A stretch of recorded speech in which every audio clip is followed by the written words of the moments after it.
Presiden Joko Widodo ingin pemberantasan korupsi menjadi prioritas utama. Jokowi juga membanggakan kinerja aparat penegak hukum dalam mengungkap kasus mega korupsi. Ada 3 kasus mega korupsi yang disinggung Jokowi dalam pidato di sidang tahunan MPR Selasa kemarin, yaitu kasus Jiwasraya, Asabri, dan Garuda Indonesia. Untuk itu, Polri, Kejaksaan, dan KPK terus bergerak. Korupsi besar di Jiwasraya, Asabri, dan Garuda berhasil dibongkar dan pembenahan total telah dimulai. Penyelamatan aset negara yang tertunda seperti kasus BLBI terus dikejar dan sudah menunjukkan hasil. Presiden Jokowi juga menyinggung skor indeks persepsi dari Transparansi Internasional. Jokowi menyebut skor indeks korupsi membaik dari tahun sebelumnya. Skor persepsi korupsi dari Transparansi Internasional juga naik dari 37 menjadi 38 di tahun 2021. Indeks perilaku anti korupsi dari BPS juga meningkat dari 3,88 ke 3,93 di tahun 2022. Masyarakat berharap aparat penegak hukum tidak menyerah dalam mengungkap berbagai kasus korupsi. Harus betul-betul KPK itu diperkuat, kemudian tidak ada lagi yang namanya tebang pilih terkait dengan penegakan hukum itu sendiri. Kalau saya memandangnya pemberantasan korupsi untuk jajaran, seluruh jajaran apalagi yang mempunyai kewenangan semakin masif ya. Semangat itu masih terus tumbuh karena memang semangatnya adalah bukan tentang pribadi tapi untuk memajukan Indonesia secara keseluruhan. Kasus korupsi Asabri berkaitan dengan pengelolaan keuangan dan dana investasi. Kasus ini merugikan negara hingga 23,7 triliun rupiah. Dalam kasus Asabri, Kejagung menjerat 8 tersangka. Sementara dalam kasus Jiwasraya, Kejaksaan Agung menyebut kerugian negara mencapai 17 triliun rupiah. Selain itu, Kejagung sudah menahan 6 tersangka dan menyita aset senilai ratusan miliar rupiah. Sedangkan di kasus korupsi PT Garuda Indonesia terkait pengadaan pesawat terbang, negara dirugikan hingga 8 triliun rupiah. Dalam kasus ini, Kejagung telah menetapkan 5 tersangka. Kasus mega korupsi yang juga harus dituntaskan adalah kasus alih fungsi lahan kelapa sawit di Riau yang merugikan negara hingga 78 triliun rupiah dengan tersangka Surya Darmadi. Tim Liputan Kompas TV.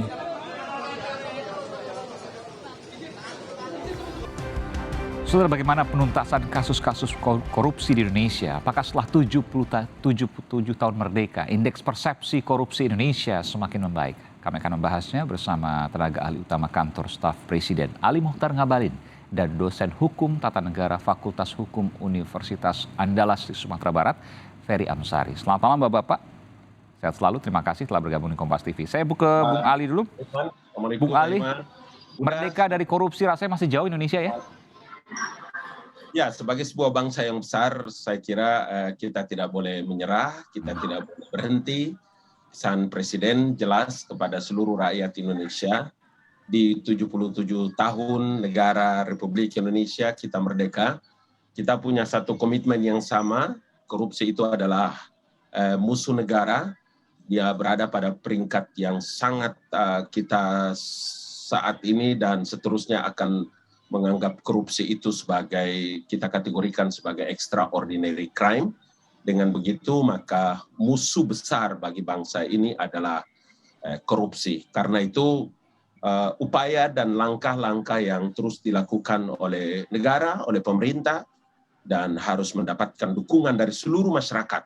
Kita tidak boleh kalah, kita tidak boleh berhenti, dan kita tidak boleh lelah dan capek untuk terus mengingatkan siapa saja, para pejabat, mereka yang memiliki kewenangan terhadap pengelolaan keuangan, dan seterusnya, agar terus kita perang terhadap apa yang menjadi musuh bersama Baik, kita. ini korupsi musuh terbesar ya, terbesar itu paling besar, hanya satu di Indonesia. Ini salah satu yang kemudian disebutkan.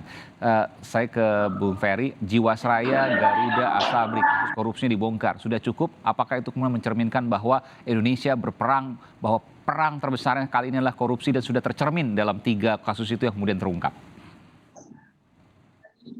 Ya, kalau untuk pidato, saya pikir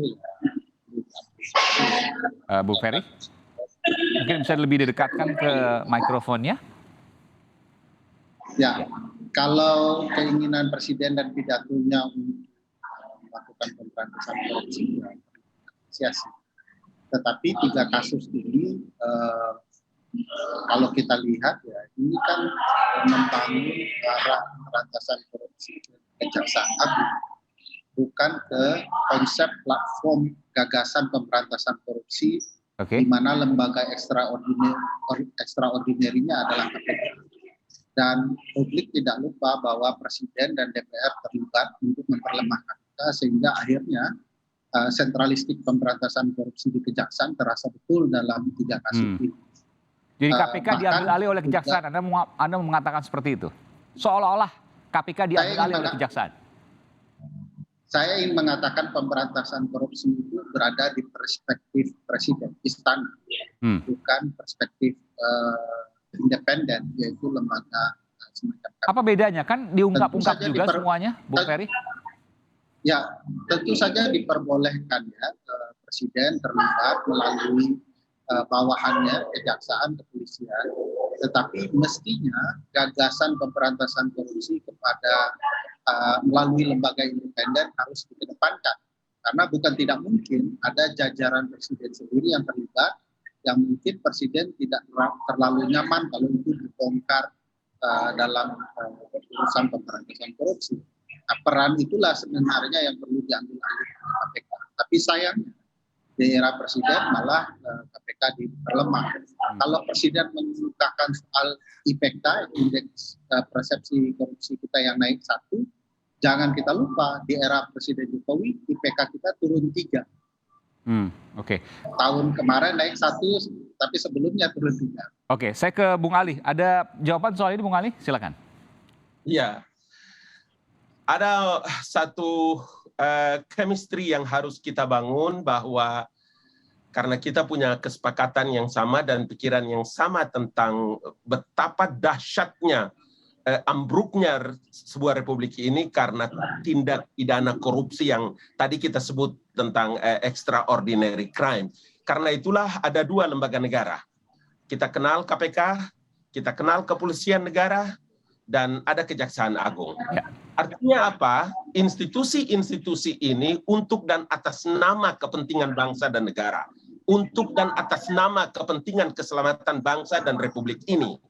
Maka langkah-langkah apa yang dilakukan itu adalah mengejar sampai pada titik darah terakhir atas tindakan orang yang melakukan kesewenang-wenangan atas fungsi, tugas, dan... Saya paham maksud Anda, artinya semua sama saja. Meskipun tadi Bung Ferry Amsari mengatakan begini, kalau ada satu kasus misalnya yang melibatkan mungkin orang dekat Presiden atau yang membackup Presiden, maka Presiden tentu tidak akan bisa serta-merta meminta Kejaksaan untuk mengusut kasus itu secara tuntas. Ada keengganan. Tapi kalau dulu, saya katakan dulu ya, KPK itu bersifat independen, maka bisa dilakukan itu. Dan sekarang di zaman Presiden Jokowi, KPK tidak lagi independen karena ASN. Begitu ya Bung Ferry maksudnya?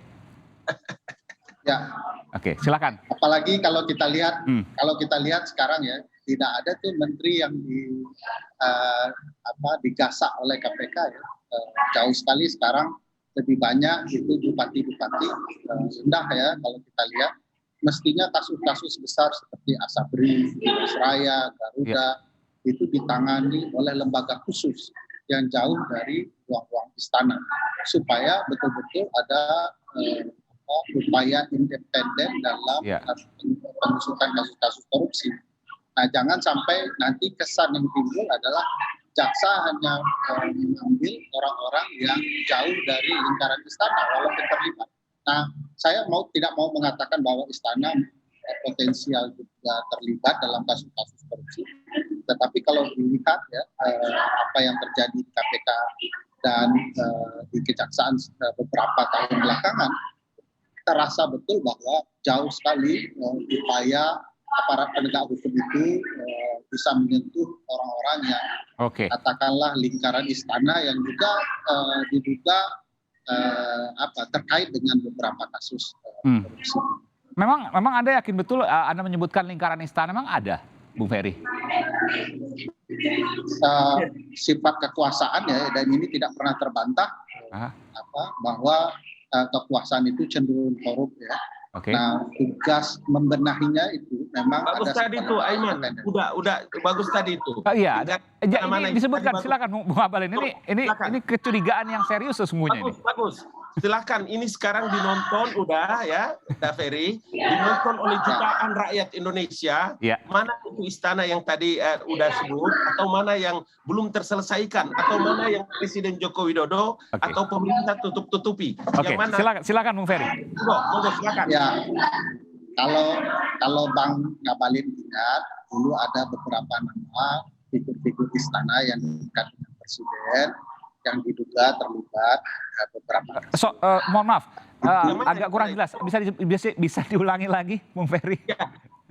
Agak kurang jelas. Saya ingat ada beberapa kasus yang menyebut Pak Anggit misalnya, ya, yang dulu tidak berlanjut perkaranya. Padahal kita ketahui bersama Pak Anggit itu dekat sekali dengan Presiden Jokowi. Lepas apakah itu benar atau tidak, maksud saya itu Bang Ngabalin adalah kebenaran apakah terlibat tidak terlibat itu dibuka secara transparan Bung Ferry, di hadapan publik. Ada sebutkan apa tadi kasusnya? Ya ada kasus keterlibatan Pak Anggit ya dalam beberapa isu tertentu misalnya ya. Oh, Pak Anggit ini staf khusus Presiden ya? Ya, tidak ada kejelasan publik maunya. Kasus apa itu? Mungkin Anda bisa jelaskan karena ini sudah dilempar ke publik, jadi Anda harus jelaskan sedikit. Silakan. Betul, supaya jangan jadi fitnah. Kesian Mas Anggitnya, jangan sampai jadi fitnah. Silakan, Bung Ferry. Ya, kalau nggak ingat ya Pak Ngabalin dulu pernah ada soal teman-teman membuat program ya berkaitan dengan pendidikan ya, yang kemudian dananya itu besar sekali ya, melibatkan lingkaran istana sampai ada yang mundur ya, lalu kemudian tidak jelas itu kasusnya seperti apa. Oh salah, tahun berapa itu Bung Ferry? Saya ingat 2020 ya. Oke, baru berarti. Silakan Bung Ali Mohtar Ngabalin. Dengan tahun 2022 ini dengan tahun 2022 sekarang ini 5 tahun ada di Istana Negara. Yang tadi Mbak Ferry menyebutkan itu saya pastikan pasti adalah data atau informasi yang sungguh-sungguh sangat menyesatkan publik. Itu makanya tadi saya bilang udah baca baik-baik katanya, kemudian kasih tahu. Percaya bahwa Presiden Joko Widodo sejak awal mengatakan bahwa siapa saja yang terkait dan terlibat dengan masalah korupsi tidak ada ampun.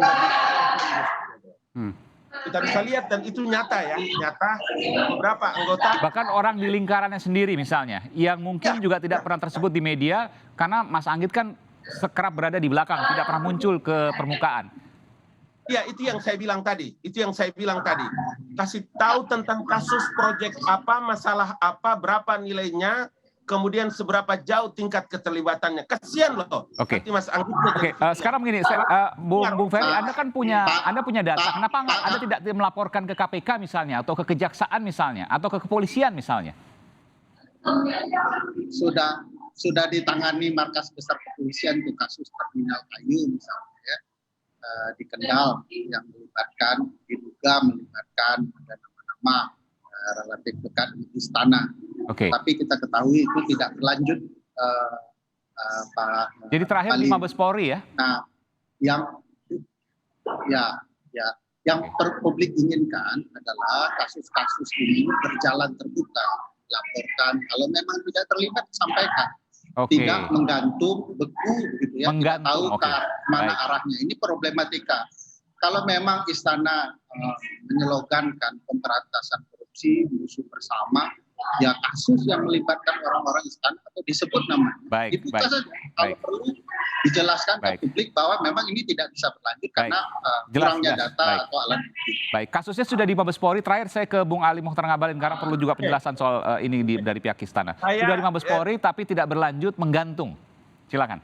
Saya pastikan informasi ini adalah informasi yang tidak benar. Itu saya pastikan. Karena begini, 3 kali dalam 2 agenda besar yang disampaikan oleh Presiden Joko Widodo. Pertama, tugas yang dilakukan oleh teman-teman baik yang ada di Sekap, di kantor staf presiden maupun di sekretariat negara dan lingkungan istana negara adalah pelayanan. Karena itu sampai dengan 5 tahun sampai hari ini tidak pernah ada kawan-kawan di sana yang ikut terlibat cawi-cawi dalam urusan datang mendagang. Itu satu. Bahwa kemudian itu harus kemudian dituntaskan dari sisi penegakan hukumnya, apakah bersalah atau tidak, ataukah tidak cukup bukti dan sebagainya, itu tentu bisa disampaikan. Tapi informasi terakhir dari Bung Ferry, menggantung ya Bung Ferry ya? Ya, yang harus Bang Ngabalin, yang harus dipikirkan teman-teman istana, tidak kemudian di defensif ya, tetapi mencoba menampung kira-kira apa saja yang ada di publik soal kasus-kasus yang Baik.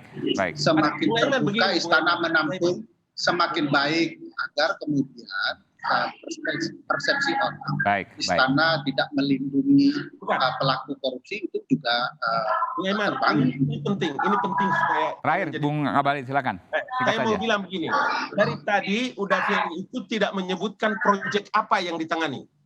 Kasusnya kasus apa, dalam kedudukan perkara apa, berapa nilainya, kemudian melibatkan siapa-siapa orang. Ya, baik. Nanti kita akan cek lagi soal ini, tapi ini sudah disampaikan, tentu ini bisa menjadi bahasan ke depan. Terima kasih Bung Ali Mokhtar Ngabalin, terima kasih juga Bung Ferry Amsari telah bergabung sama kami di Sapa Indonesia Malam. Selamat malam, sehat selalu. Dan ini menjadi sebuah catatan yang kemudian harus terus ditindaklanjuti.